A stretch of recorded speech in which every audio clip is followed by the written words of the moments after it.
그런가 하면 아직 재판 중인 상태에서 6월 선거에 나올지 또 관심이 쏠리는 사람이 있습니다. 바로 민주당 전당대회 돈봉투 살포 의혹 등으로 기소된 송영길 소나무당 대표인데요. 준비된 영상 보시고 이 얘기도 나눠보겠습니다.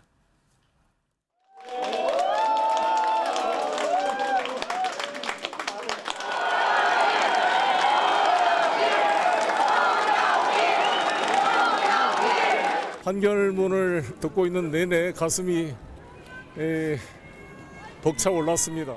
저는 파리 기자회견에 말씀드린 것처럼 깨끗하게 정리했으니까 민주당으로 다시 돌아가겠습니다.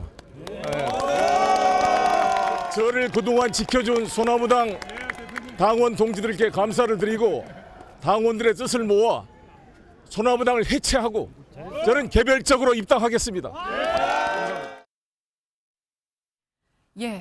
송영길 대표가 1심에서는 징역 2년의 실형을 선고받았었는데 2심에서는 무죄가 나왔습니다. 이 법원의 판단은 먼저 어떻게 좀 보고 계신지요? 사실은 이제 송영길 전 대표의 이 수사, 돈봉투 사건뿐만 아니라 이 수사는 흔히 얘기하는 검찰의 먼지털이식 수사였던 출발을 한 겁니다. 네. 물론 뭐 그 과정에서 이 당시 이제 그 이정근 전 이제 사무부총장 이분 수사로 인해서 거기서 이제 증거가 나오면서 이게 수사가 확대됐는데 네.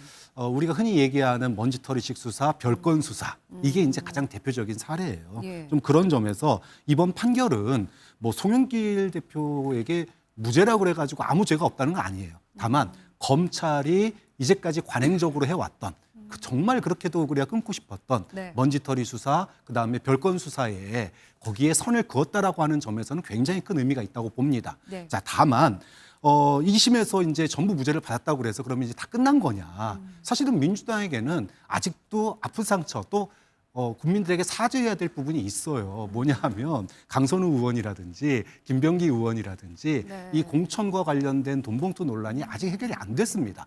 국민들이 잊은 것 같고 뉴스가 넘치니까 네. 사라진 듯 보이지만 아직까지 살아있는 이슈예요. 네. 그렇다면은 이왕 복귀한다면 진짜로 대법원까지 가서 최종적인 무죄를 받고 네. 그리고 복귀를 하는 게 어떨까. 이게 돌다리도 두드려서 건너야 된다고요. 예. 자칫하다가 대법원 판결이 안 난 상태에서 무리하게 입당 또는 출마를 하게 될 경우에 나중에 문제가 생기면은 오만함으로 비춰질 수 있습니다. 네. 선거에서 민주당이 가장 이번에 두려워해야 될 것은 바로 그런 오만함이다. 네. 그래서 오만함으로 비춰지지 않는 그런 최선의 방법을 민주당도 그렇고 송영길 전 대표도 좀 고민해 봐야 되지 않나 싶어요. 예, 법률적으로 보면 어떻습니까? 법률가시니까. 지금 대법원이 판단이 남았는데 법률심이잖아요. 지금 2심에서 나온 이 무죄가 쭉 유지될 가능성이 더 높나요? 아니면 달라질 가능성도 있다고 보십니까? 그대로 유지될 가능성도 있고 달라질 가능성도 있다라고 봅니다. 일단 위법 수집 증거의 법칙의 문제인 거예요. 예. 1심에서는 돈봉투 사건과 관련해서는 이정근 전 사무부총장의 핸드폰을 압수수색한 것이 위법하다. 위법 수집 증거로 무죄를 하면서도 예. 먹사인을 통한 정치자금법 관련해서는 위법 수집 증거를 받아들이지 않았어요. 근데 항소심에서는 이 정치자금법 부분에도 위법 수집 증거이기 때문에 무죄라고 했어서 예. 아마도 대법원에서도 이게 그대로 갈 수도 있고 변경될 가능성은 조금 남아 있을 것 같고요. 또한 검찰이 이제 판결문을 검토한 이후에 대법원에 상고를 하더라도 결론이 달라질 가능성이 별로 없다라고 판단하고 한다면 상고를 하지 않을 수도 있거든요. 네. 그래서 향후 일주일이 지금 굉장히 중요한 송영길 전 대표에게는 그런 시기인 것 같고요. 네. 송영길 전 대표에게도 민주당 지지자들에게는 이런 생각이 있어요. 윤석열 정부의 검찰이 너무나도 어떤 조작하거나 또는 송영길 전 대표를 공격해서 좀 정적을 제거하려고 했다라고 하는 그런 피해자라고 하는 인식이 있기 때문에 민주당 내에서 지지가 굉장히 높거든요. 그래서 이 지지도 상당히 민주당 복당하는 데는 도움이 될 것 같고 네. 다만 검찰의 상고 여부에 따라서 인천 계양을 출마 여부는 네. 그 이후에 지도부에서 판단하지 않을까 싶습니다. 예. 두 분 말씀은 다 이제 대법원 판결까지는 좀 기다려 봐야 하지 않겠느냐. 너무 이제 섣불리 움직이면 안 된다라고 하셨는데 바로 소나무당을 해체하고 송영길 대표가 민주당으로 복당하겠다라는 뜻을 내비쳤거든요. 이 부분은 어떻게 보십니까? 본인이 조급하죠. 본인은 뭐 2심까지 선고받았으니까 일단 뭐 아직 30 남아 있어도 이제 본인 입장에서 뭐 걸림돌이 제거됐다고 얘기하지만 정치에서 가장 피해될 게 오만해 보이는 거.